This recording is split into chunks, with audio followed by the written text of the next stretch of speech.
ವಂದಿಸುವರಿರಬೇಕು ಜಗದೊಳಗೆ, ನಿಂದಿಸುವರು ಇರಬೇಕು ಈ ಜಗದೊಳಗೆ.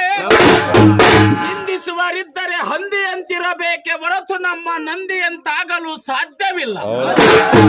ಹೇ ದೇವಾಯೇ ಶಂಭುವೆ, ಹೇ ದೇವಾಯೇ ಶಂಭುವೆ. ತುಪ್ಪ ಕೊಟ್ಟರು ಬೇಡ ತೂಕ ಇಲ್ಲದವರ ಸಂಘ, ತುಪ್ಪ ಕೊಟ್ಟರು ಬೇಡ ತೂಕ ಇಲ್ಲದವರ ಸಂಘ. ಕನಕ ಕೊಟ್ಟರು ಬೇಡ ಕನ್ನ ಹಾಕುವರ ಸಂಘ, ಕನಕ ಕೊಟ್ಟರು ಬೇಡ ಕನ್ನ ಹಾಕುವರ ಸಂಘ. ಮರುಕ್ಷಣವೇ ಮರಣ ಬಂದರೂ ಸರಿಯೇ, ಮರುಕ್ಷಣವೇ ಮರಣ ಬಂದರೂ ಸರಿಯೇ. ಮಾಡಬೇಕು ಉತ್ತಮರ ಸಂಘ. ಅಲರೇ ರುದ್ರ.